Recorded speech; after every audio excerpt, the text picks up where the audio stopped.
الحمدللہ وحدہ والصلاۃ والسلام علی من لا نبی بعدہ اما بعد فاعوذ باللہ من الشیطان الرجیم بسم اللہ الرحمن الرحیم۔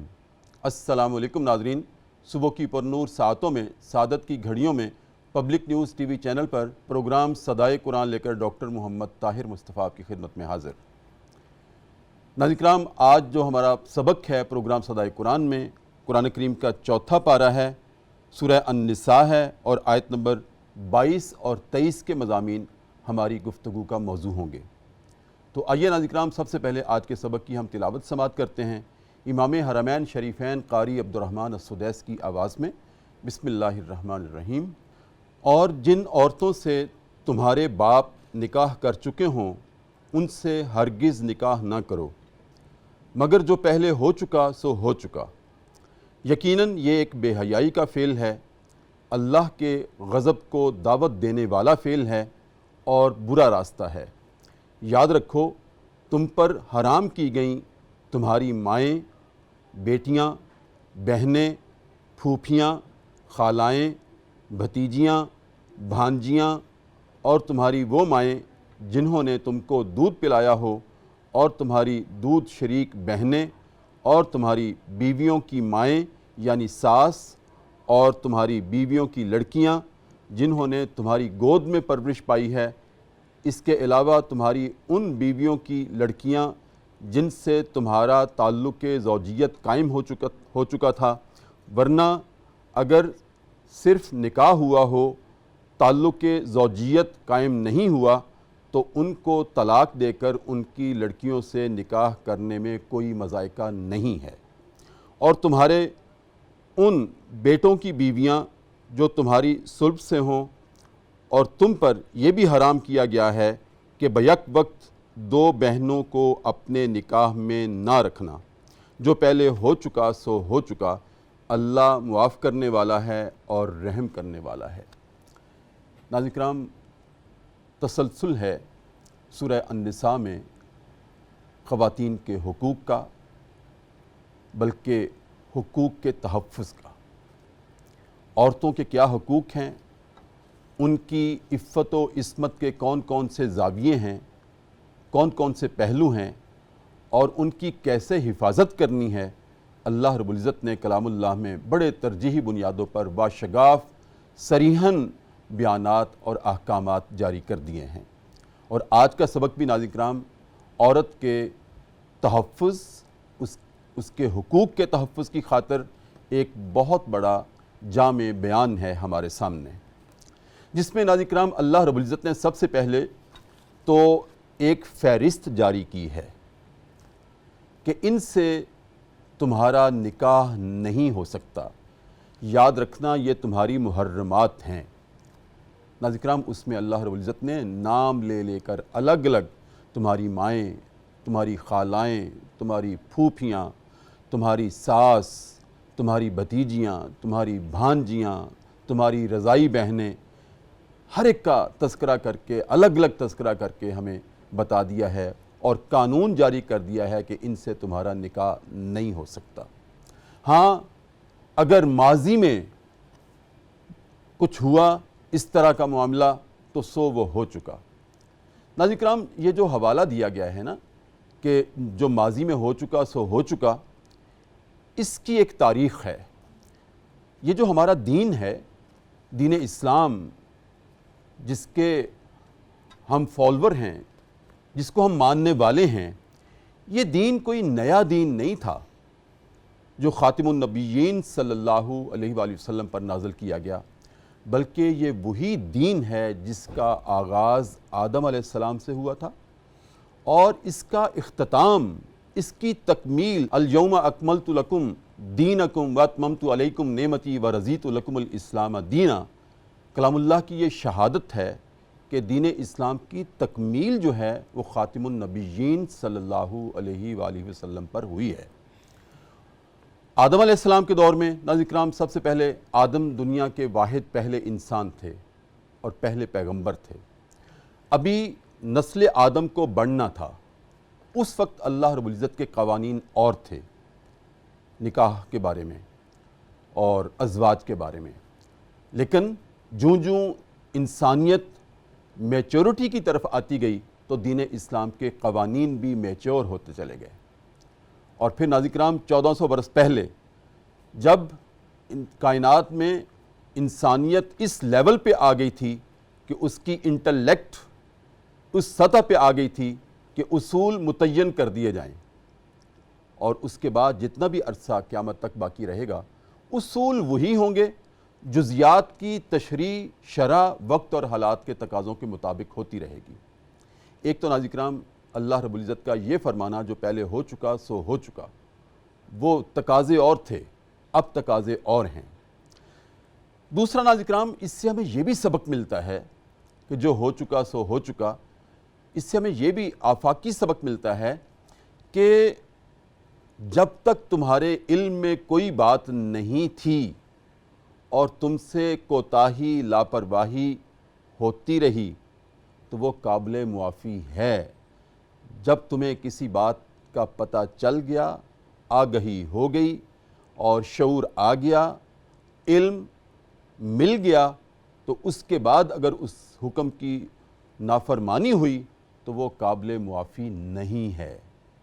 اس لیے اللہ رب العزت نے ناظرین کرام یہاں صراحتاً فرمایا ہے کہ جو پہلے ہو چکا سو ہو چکا، اب تمہارے علم میں وحی کے ذریعے سب کچھ ہم لا رہے ہیں اور اصول متعین کر چکے ہیں ہم. الیوم اکملت لکم دینکم واتممت علیکم نعمتی ورضیت لکم الاسلام دینا، کہ ہم اصول طے کر چکے ہیں.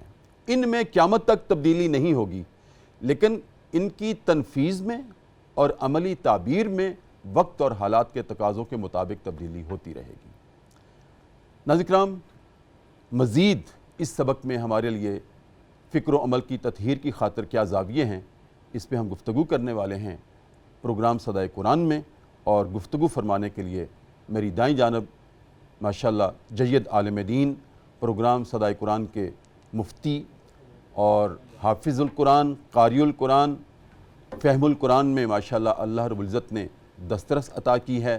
حدیث کا معاملہ ہو، قرآن کا معاملہ ہو، فقہ کا معاملہ ہو، اللہ رب العزت نے نوازا ہے ان کو علم سے. اور ناظرین کرام پی ایچ ڈی ڈاکٹر ہیں جناب ڈاکٹر مفتی امداد محمود فرید. السلام علیکم. وعلیکم السلام ورحمۃ اللہ وبرکاتہ. استاد کیسے مزاج؟ ٹھیک ہے. اور ناظرین کرام میری بائیں جانب بارگاہ رسالت مآب صلی اللہ علیہ وسلم میں نذرانہ عقیدت پیش کرنے کے لیے آج ہمارے مہمان ہیں جناب محمد علی جبران. السلام علیکم ورحمۃ اللہ. وعلیکم السلام ورحمۃ اللہ. کیسے مزاج ہیں؟ ٹھیک ہے.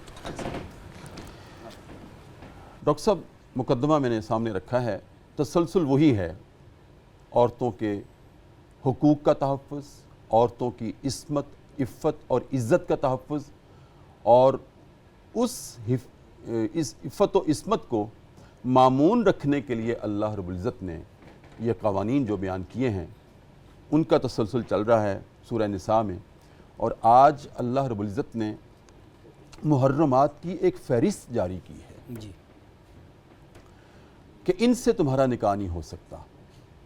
باقی بتا دیے جی کہ ان کے علاوہ تم نکاح کر سکتے ہو. جی ایک تو میں چاہتا ہوں کہ وہ محرمات آپ ذرا دہرائیں، جی اور دوسرا یہ ہے کہ ایک تو میں نے اپنی سمجھ کے مطابق تعویل عرض کی ہے کہ جو کچھ پہلے ہو چکا سو ہو چکا، آپ کیا فرماتے ہیں اس بارے میں؟ بسم اللہ الرحمن الرحیم.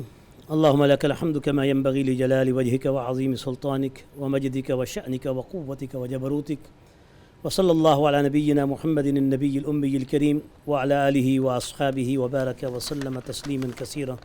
أما بعد، نہایت واجب الاحترام استاد محترم اور سامعین کرام، سورہ نساء کی یہ آیات حرمت علیکم امہاتکم وبناتکم واخواتکم وعماتکم، کہ اللہ تعالیٰ نے تمہارے اوپر حرام کر دی ہیں. حرام عربی کا لفظ ہے، محترم کر دی ہیں.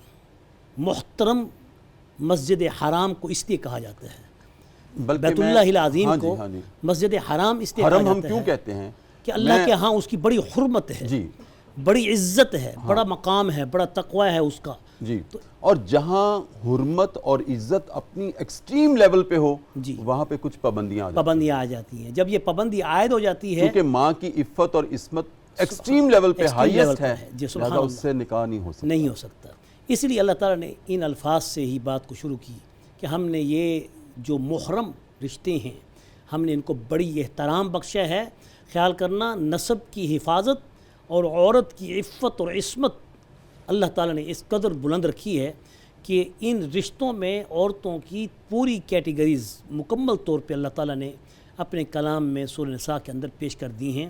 بلکہ میں اس موقع پر پبلک ٹی وی چینل کے اس وساطت سے یہ پیغام دینا بھی میں ضروری سمجھتا ہوں کہ جب خواتین کا عالمی دن منایا جائے تو اس موقع پر ان جیسے پروگراموں کو چلایا جائے، اور سورہ نساء اور سورہ احزاب کا مکمل ترجمہ اور اس کا شان نزول اور اس کی تشریحات اور تفسیر سے امت کو آگاہ کیا جائے، تاکہ جو اس وقت آئلی معاملات میں جو انتشار پیدا ہو چکا ہے، جو ہماری معیشی اور معاشرتی زندگی پر بہت ہی برے اثرات مرتب کر رہا ہے، اس کا حل صرف اور صرف یہی ہے کہ ہمارے گھروں کے اندر جو تربیت کا فقدان ہے وہ ان آیات سے ہی تربیت کو درست کیا جا سکتا ہے۔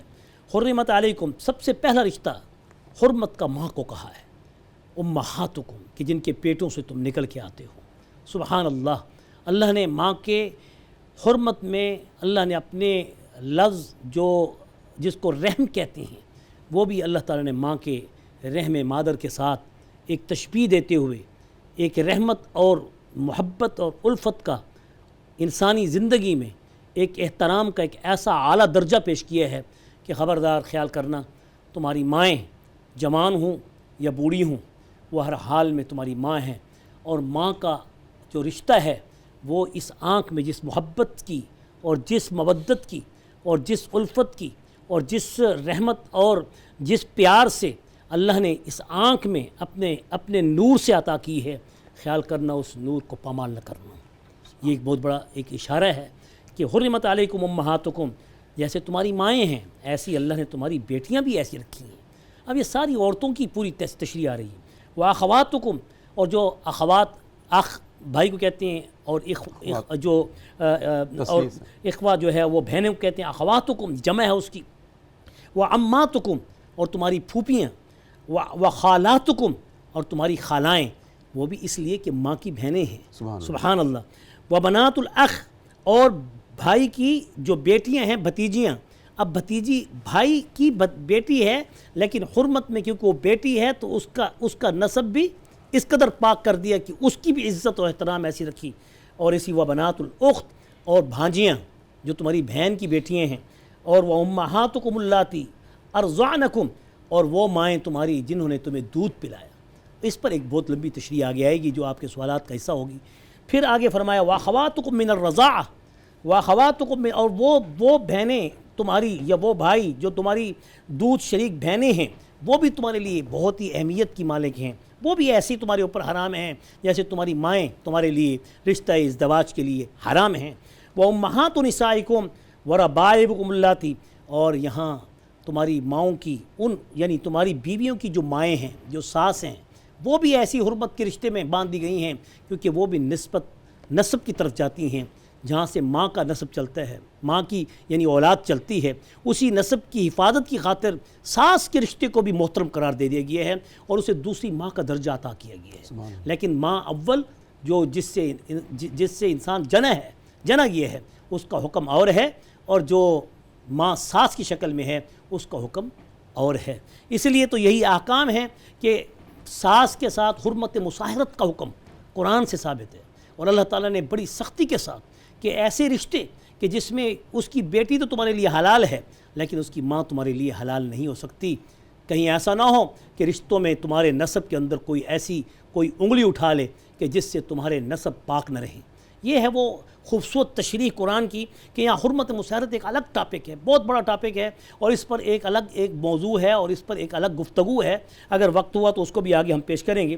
وَرَبَائِبُكُمُ اللَّاتِي فِي حُجُورِكُمْ، اور وہ عورتیں من نسائکم اللاتی دخلتم بہن، جن سے تم نے نکاح کیے ہیں اور خلوت صحیحہ ہو گئی اور اس سے ادخال انٹرکورس وغیرہ ہو چکا ہے، تو اب ان کی پہلی اولاد کی جو اولاد لے کے بیٹیوں کی صورت میں وہ تمہارے پاس لے کے آئی ہیں، جن کو ربیبہ کہتی ہیں، ربیبہ ان کو کہا جاتا ہے، وہ بھی تمہارے لیے ایسی ہی محترم ہیں جیسی تمہاری مائیں۔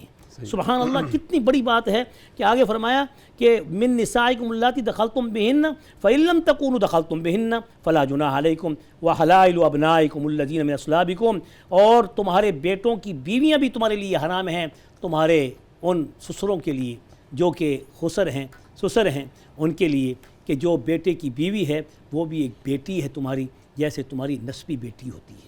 اب یہاں ایک خوبصورت رشتے کے اندر ایک نظام آئلی، اتنا خوبصورت حسین امتزاج دیکھیں کہ ماں اور بیٹی اور پھر ساس اور داماد کے اس رشتے میں کس قدر اللہ تعالیٰ نے خوبصورت شرائط اور قواعد رکھ دیے کہ ہر طرف سے یہ معاشرہ جو ایک پنپنے والا ہے اس میں کسی قسم کا انتشار نہ آئے، تاکہ معاشرہ فساد سے بچ جائے۔ یہ دراصل یہ رشتوں کی جو حفاظت ہے نسب کی، اور ان رشتوں کی جو تشریح کی گئی ہے، یہاں تک کہ آگے فرمایا کہ وہ ان تجمعوا بین الاختین الا ما قد سلف، کہ دو بہنوں کو حقیقی بہنیں ایک، حالانکہ اب یہاں بھی تشریحات بہت ساری ہیں، چاہے وہ ماں شریک ہوں، چاہے وہ باپ شریک ہوں، چاہے حقیقی ہوں، چاہے ایک ماں اور ایک باپ سے ہوں، ہر لحاظ سے یہاں بھی پیچھے وہی حکم ہے۔ یہ ساری باتیں جتنی پیچھے آ رہی ہیں ان میں صرف ماں شریک یا باپ شریک یا صرف ماں باپ شریک، صرف ماں باپ شریک نہیں بلکہ ماں شریک بھی بہن، پھوپھی، خالہ وغیرہ، جو بھی رشتہ جس طریقے سے بھی اگر ایک باپ سے ہے یا ایک ماں سے ہے یا ماں باپ دونوں سے ہے، وہ ایسے ہی حرام ہیں جیسا کہ اللہ تعالیٰ نے تمہارے یہ رشتے ازدواجی طور پر اللہ تعالیٰ نے ماں کے لیے حرام کر دیے، ایسی آگے رشتے بھی اس طریقے سے ہم نے تمہارے لیے حرام کر دیے۔ لیکن اس ساری گفتگو کے بعد جو اصل بات ہے وہ یہ ہے کہ آج بھی مذہب اسلام کی اس حقانیت کا تمام مذاہب احترام کرتے ہیں، سوائے ایک مذہب پارسیوں کے، مجوسیوں کے، جو ایران میں رہتے ہیں، کہ سید عمر فاروق رضی اللہ عنہ کے زمانے میں اس کا واقعہ بھی بڑا مشہور ہے کہ سعودی عرب کے کنارے پر مقام حجر ہے، وہاں کچھ مجوسی آباد تھے، تو سید عمر فاروق رضی اللہ عنہ کو اپنے دور خلافت میں معلوم ہوا کہ ایک پارسی نے بیٹیاں اور بہن اپنے نکاح میں رکھی ہوئی ہیں، تو وہاں کے گورنر کو آپ نے تحریری حکم پیش کیا اور کہا کہ فوری طور پر جا کے وہاں پر اس کام کو پیش کر دو اور حکم پیش کر دو کہ یہاں ہماری سلطنت اسلامیہ میں، ریاست اسلامیہ میں صرف دو چیزوں کی اجازت ہے ذمیوں کے لیے، ایک تو وہ شراب اگر بیچنا چاہیں یا بنانا چاہیں تو ان کو اجازت ہے، اور اگر وہ خنزیر کا گوشت کھانا چاہیں تو ان کو اجازت ہے، اس کے ماں سوا، ان دو چیزوں کے ماں سوا کسی بھی شرعی حکم کی خلاف ورزی کرنے پر ذمی کو بھی وہی سزا ہے جو سزا کسی مسلمان پر آتی ہے، حتیٰ کہ قصاص میں بھی، دیت میں بھی، اور زنا میں بھی، اور رجم کے اندر بھی، ساری سزاؤں کے اندر تمام امت محمد صلی اللہ علیہ وسلم کے اکابر علماء کا اس پر اتفاق ہے۔ یہی وجہ تھی کہ سید عمر فاروق رضی اللہ تعالیٰ عنہ نے فوراً یہ حکم پیش کیا تفرقوا بینکم، کہ ان کے درمیان تفریق پیدا کر دی جائے، اگر وہ باز نہ آئیں تو پھر ان کو سزا کے لیے تیار کر لیا جائے۔ بالکل ٹھیک، تو ان کے باقاعدہ آپس میں نکاح کے اس عمل کو ختم کر دیا گیا۔ یہ جو قوانین اللہ رب العزت نے بیان کیے ہیں یہ باقاعدہ فوجداری قوانین ہیں، فوجداری قوانین، سبحان اللہ، اور ان کے پامال ہونے پر قابل دست اندازی پولیس ہے، جی قانون حرکت میں آ سکتا جی ہے۔ آ سکتے ہیں، بالکل صحیح۔ ناظرین کرام، وقفہ ہے پروگرام صدائے قرآن میں، بہت خوبصورت گفتگو ہے اور بہت سمجھنے کے لائق گفتگو ہے۔ وقفے میں ہم جایا کرتے ہیں دربار رسالت میں اور اپنے نبی کریم صلی اللہ علیہ وسلم کی ذات اقدس پر والہانہ انداز میں ایک مرتبہ درود کریم کا نذرانہ پیش کرتے ہیں اور واپس آتے ہیں۔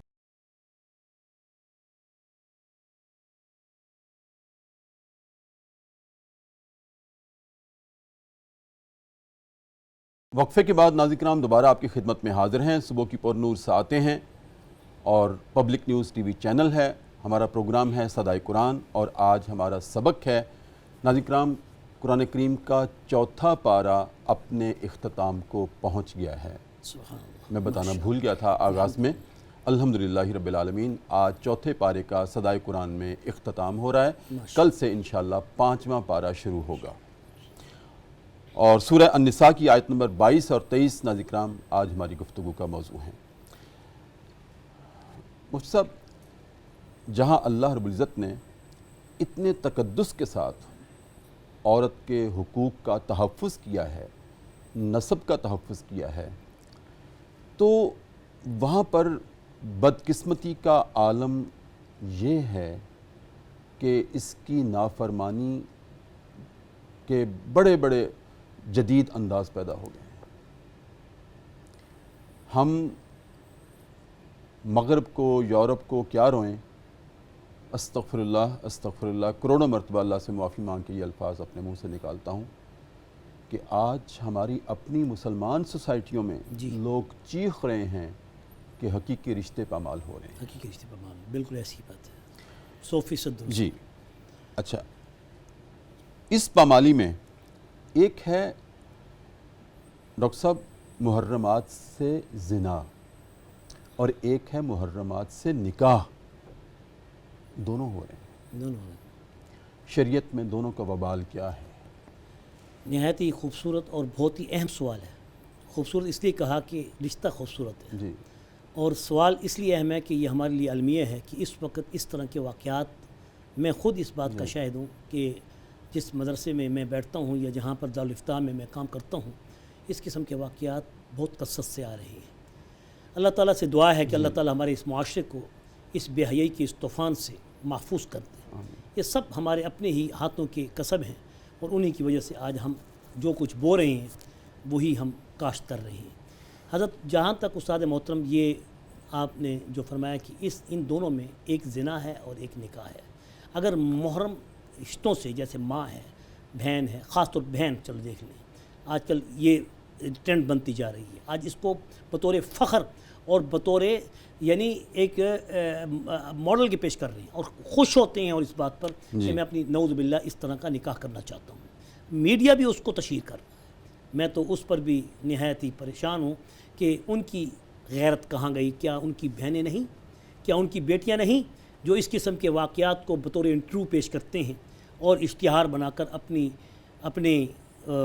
اپنے چینل کو مونیٹائز کرتے ہیں یا وغیرہ وغیرہ؟ تو جہاں ایک گناہ ہے وہ تو سزا ہے کہ ایک زانی کی سزا کیا ہے کہ اگر وہ غیر شادی شدہ ہے، اللہ تعالیٰ نے ظلم تو نہیں کیا.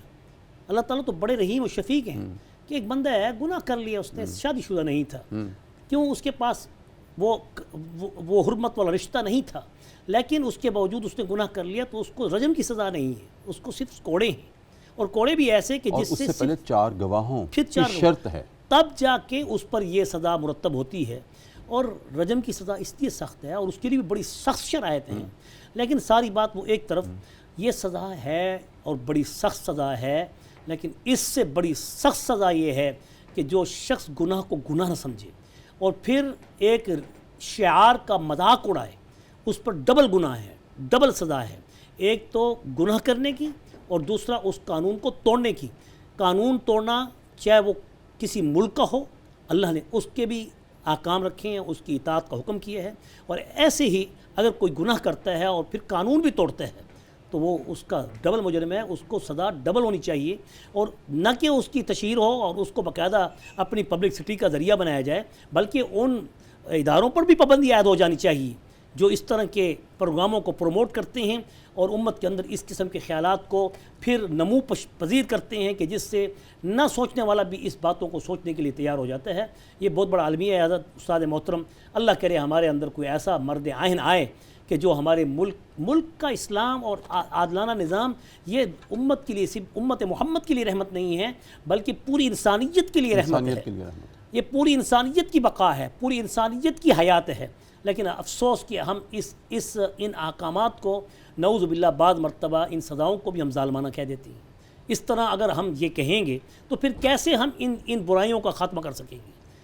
اللہ تعالیٰ سے دعا ہے کہ اللہ تعالیٰ ہماری اس نوجوان نسل کو خاص طور پر جو اس سیلاب میں بہہ رہی ہے، اور اب اس کی پارٹیشن کرنا بہت مشکل ہو گیا ہے.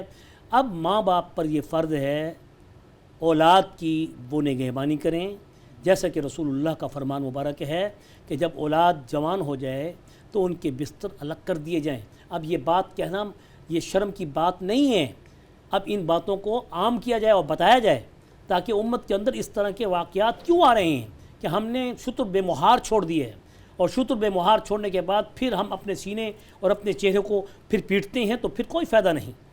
اس سے بہتر ہے کہ پہلے سے ان قوانین پر اگر قانون حرکت نہیں کرتا تو کم سے کم ہم اپنے گھر کے اندر تو اپنے دین کو، اپنی نبی کی شریعت کو جس پر ہم دعویٰ کرتے ہیں، اور محبت کے دعوے کرتے ہیں، ہم خود کیوں نہیں عمل کرتے؟ اللہ تعالیٰ سے دعا ہے اللہ تعالیٰ ہمیں عمل کی توفیق آمین نصیب۔ آمین۔ ڈاکٹر صاحب ایک اور، آج کے جو محرمات بیان کیے گئے ہیں نا ہمارے سبق میں، اس میں رضائی رشتوں کو بھی محرمات میں شامل کیا گیا ہے۔ ذرا میں چاہتا ہوں اس کی بھی تفصیل بتائیں کہ رضاعت کے رشتے بنتے کیسے ہیں اور نبھتے کیسے ہیں؟ جی، اس میں پہلے تو اس تمہید میں جس میں ہم نے آیت کا ترجمہ پیش کیا اور ان رشتوں کی ہم نے حرمت جو قرآن سے ثابت ہے بتائی، جی جی ان میں کچھ رشتے اور بھی تھے جی جی جن کو قرآن پاک کی، کیونکہ آیات اجمال ہوتی ہیں اور تفسیر اس کی پھر رسول اللہ کی احادیث ہوتی ہیں، تو ان میں مثلا ماں میں دادی بھی شامل ہیں، نانی بھی شامل ہیں، نانی بھی شامل ہیں، تو وہ بھی اس کے اندر آئیں گی۔ صحیح، ہاں وہ بات کلیئر ہو گئی کہ وہ بھی اس کے اندر آئیں گے، یہ نہیں کہ وہ نہیں آئیں گے۔ جی جی اور اسی طرح جیسے دو بہنیں اکٹھی نہیں ہو سکتی، ایسی بھانجی اور جو ہے خالہ وہ بھی اکٹھی نہیں ہو سکتی جی کسی ایک کے نکاح میں، اور ایسی پھوپھی اور بھتیجی بھی ایک شخص کے نکاح میں اکٹھی نہیں ہو سکتی، جیسے بین الاختین کو منع کیا گیا ہے۔ بیک وقت دو سکی بہنیں ایک شخص کے نکاح میں نہیں ہو سکتی۔ کتنا خوبصورت، یعنی عزت اور احترام اور حیا کا کتنا خوبصورت ایک پیغام ہے امت محمد صلی اللہ علیہ وسلم کے لیے کہ ہم ایک آئیڈینٹیفائیڈ قوم ہیں اور ہمارا ایک نسب، نام و نسب ہے۔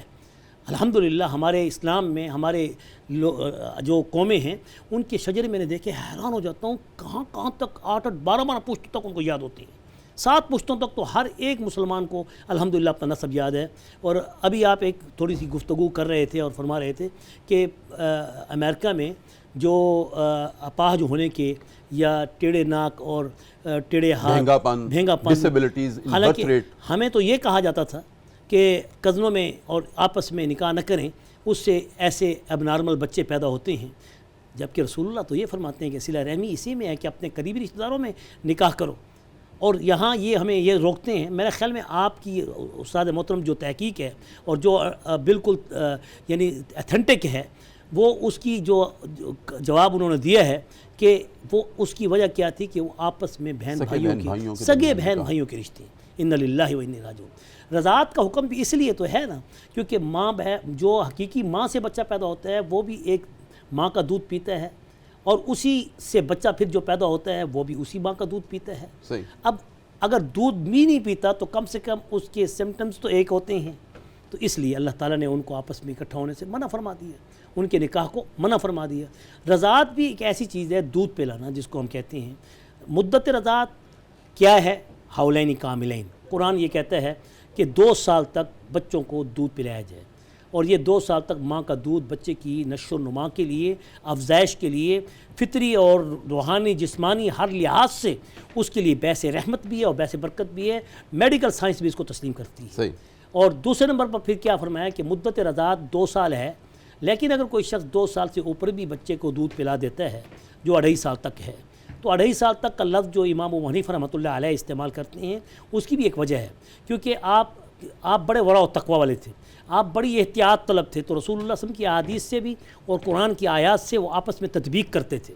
اور سیدنا علی کا جو واقعہ مشہور و معروف کہ جو 6 مہینے میں ایک بچے کی پیدائش ہوئی تو اس پر زنا کا الزام لگا، تو انہوں نے پھر ثابت کیا کہ 6 مہینے میں بھی بچہ پیدا ہو سکتا ہے، تو وہ بھی اسی حولین کاملین اور اسی طریقے سے مدت رضاعت سے انہوں نے اس کے دن کو 9 مہینے وہ ثابت کر کے پیش کیا تھا، جو کہ لمبا طویل واقعہ ہے۔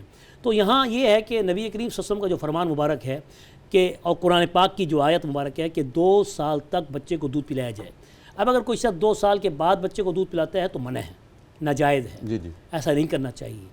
اور اگر 2 سال کے بعد اگر کوئی بچہ کسی ماں کا دودھ پی لیتا ہے، اور یہ عام آج کل عادت بنی ہوئی ہے گھروں کے اندر، اس چیز کی کوئی احتیاط نہیں ہے۔ اکثر یہ دیکھا گیا ہے کہ جو خالائیں ہوتی ہیں یا جو پھوپھیاں ہوتی ہیں وہ بچے کو اٹھا لیتی ہیں اور اس کے رونے کی وجہ سے، اس کو خاموش کرنے کی وجہ سے اس کو دودھ پلا دیتی ہیں۔ اب اس بچے کو جس کو دودھ پلایا جا رہا ہے، بعد میں اس کا اپنی بچی ہے یا اپنا بچہ ہے یا وہ بچی تھی یا وہ بچہ ہے یا وہ بچہ ہے یا وہ بچی تھی جس کو اس نے دودھ پلا دیا، تو اب بعد میں رشتے کر لیتے ہیں۔ جب وہ رشتے کرتے ہیں تو پھر وہ فطری تقاضے تو پھر اٹھتے ہیں۔ یہ تو یونیورسلی اللہ تعالیٰ نے انسان کے اندر ماں سے محبت کا رنگ اور رکھا ہے، بیوی سے محبت کا رنگ اور رکھا ہے۔ اور یہ فرق اللہ نے اور اسلام نے دیے ہیں، اور یہ فطرت کے اصول میں شامل ہیں۔ یہ الگ بات ہے کہ آج ہماری فطرت ناپاک ہو چکی ہے کہ جس وجہ سے آج ان رشتوں کی تقدس کو پامال کیا جا رہا ہے، لیکن جہاں تک رسول اللہ صلی اللہ علیہ وسلم کی احادیث سے یہ بات ثابت ہو رہی ہے کہ ان چیزوں میں احتیاط کرنی چاہیے۔ لیکن اگر کوئی شخص 2 سال کی مدت میں کسی بچے کو دودھ پلائے، اب وہ اس کی ماں ہو گئی، جیسے اماں حلیمہ، اور آپ نے اس کا بھی اتنا ہی احترام کیا جیسے کہ اماں آمنہ کا، سلام علیہ سلام علیہما۔ اور اسی طرح رسول اللہ صلی اللہ علیہ وسلم نے اس رشتے کی اتنی تقدیس اور تحریم رکھی ہے کہ جیسے ماں سے پردہ نہیں، دودھ پلانے والی ماں سے بھی پردہ نہیں۔ جیسے ماں کی اپنی سگی ماں سے جو اولاد پیدا ہوتی ہے اس سے نکاح کپل کا یعنی کہ مرد عورت کا نہیں ہو سکتا، ایسے ہی بہن بھائی کا نہیں ہو سکتا، ایسے ہی رضائی ماں جو ہے، چاہے وہ رضائی ماں ایک بچے کو اپنی گود میں رکھتے ہوئے اپنے حقیقی بیٹے کے ساتھ اس نے اس بچے کو بچی کو دودھ پلایا، اس کا بھی نکاح نہیں ہو سکتا۔ صحیح۔ یا وہ عورت کسی اور بچے کو اس نے دودھ پلایا اور پھر کسی اور بچی کو اس نے دودھ پلایا، یہ نہیں دیکھا جاتا، اس کی بھی تشریح نہیں کی جاتی کہ ایک عورت نے ایک لڑکے کو دودھ پلایا، وہ کسی کا بیٹا تھا، اور پھر اسی عورت نے کسی اور بیٹی کو دودھ پلایا، وہ کسی اور کی بیٹی تھی۔ اب وہ کون پوچھے گا؟ اب اس لیے علماء نے لکھا ہے کہ اس میں اشتہار دینا چاہیے، بتانا چاہیے کہ میں نے فلاں کو دودھ پلایا ہے۔ ایک واقعہ بڑا مشہور ہے بخاری شریف کا۔ آپ یہاں سے وقفہ لے لوں، پھر اس کے بعد یہ واقعے سے بات شروع کر لیں گے۔ ناظرین کرام، وقفہ ہے پروگرام صدائے قرآن میں، ایک مرتبہ پھر دوبارہ چلتے ہیں دربار رسالت میں اور اپنے نبی کریم صلی اللہ علیہ وآلہ وسلم کی ذات اقدس پر والہانہ انداز میں درود کریم کا نذرانہ پیش کر کے واپس آتے ہیں۔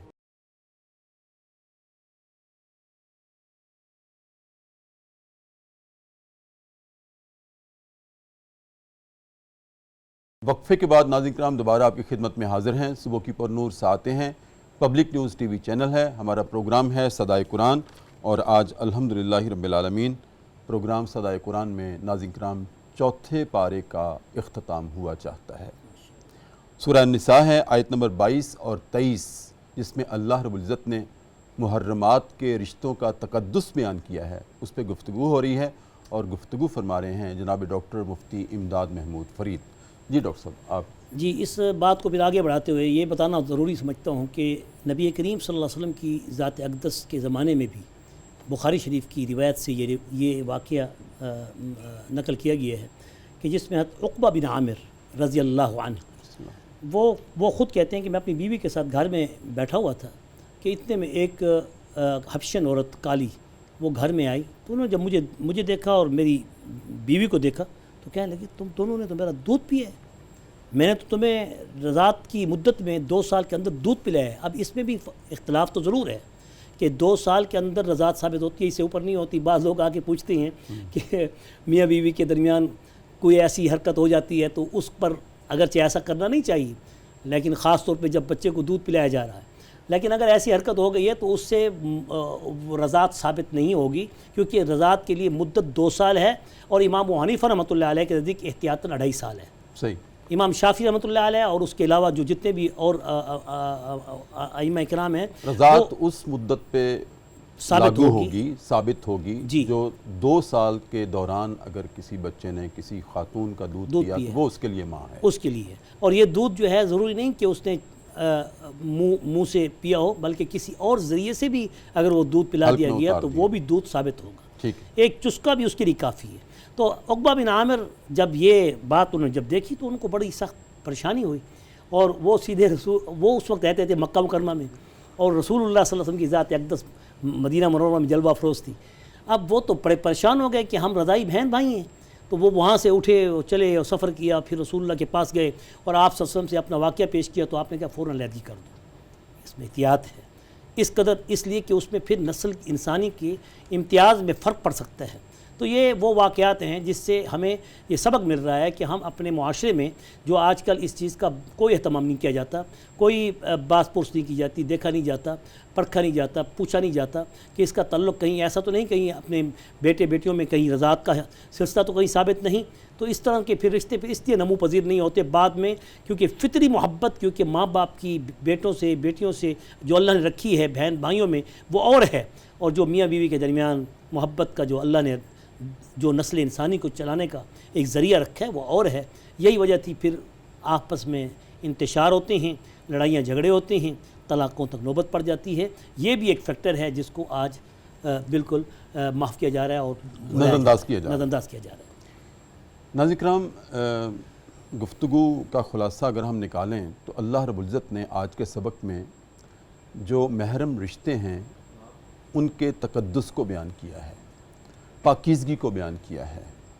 اور جہاں آپ دیکھیں کہ ماں کے پیٹ کے اندر جہاں بچہ تخلیق پاتا ہے، ہم اس مقام کو کیا کہتے ہیں؟ رحم مادر کہتے ہیں. اس مقام کو رحم کہا جاتا ہے. اور اس لفظ کی نسبت کہاں جا کے ملتی ہے؟ اللہ کی رحمت پر.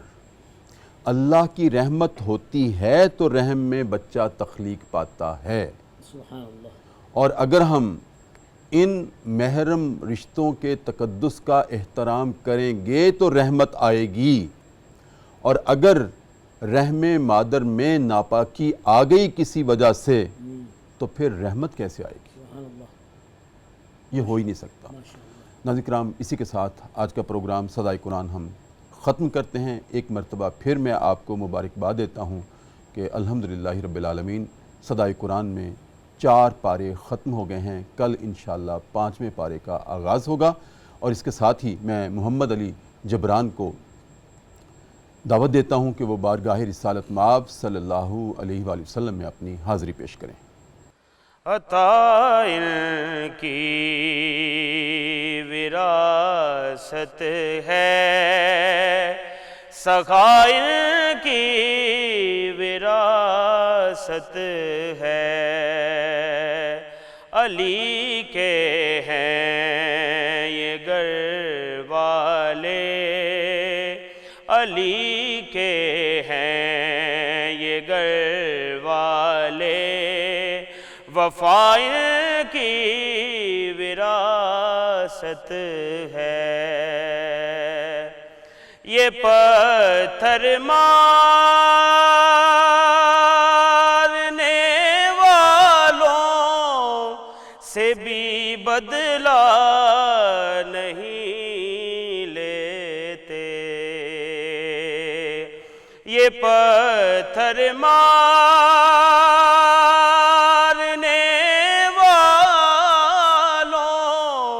سے بھی بدلہ نہیں لیتے.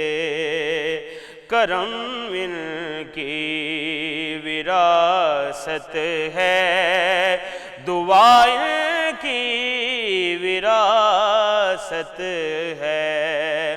علی کے ہیں یہ گھر والے، وفا ان کی وراثت ہے. یہ شب ہے خادمائن کی، سویرائن کا نوکر ہے. یہ شب ہے خادمائن کی، سویرائن کا نوکر ہے. یہ جب چاہیں اثر کر دیں، یہ جب چاہیں اثر کر دیں. ضیاء ان کی وراثت ہے، علی کے ہیں یہ گھر والے، وفا ان کی وراثت ہے. نہ دو اے کوفیو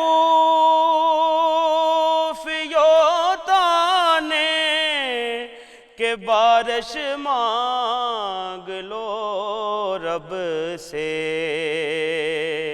نہ دو اے کوفیو تانے کہ بارش مانگ لو رب سے. یہ چاہے تو ابھی برسیں، گھٹا ان کی وراثت ہے. علی کے ہیں یہ گھر والے، وفا ان کی وراثت ہے۔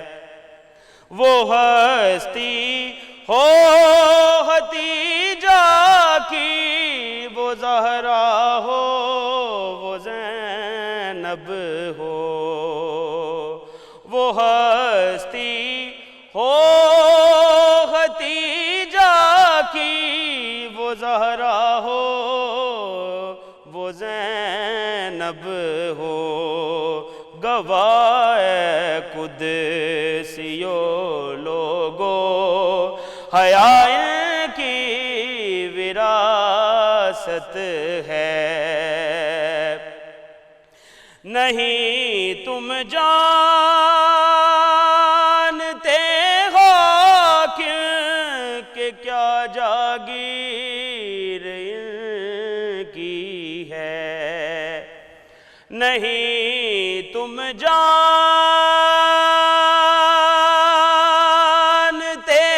حاکم کہ کیا جاگیر ان کی ہے، ستارے ہیں گواہ ارض و سما ان کی وراثت ہے، ستارے ہیں گواہ ارض و سما ان کی وراثت ہے، علی کے ہیں یہ گھر والے، وفا ان کی وراثت ہے۔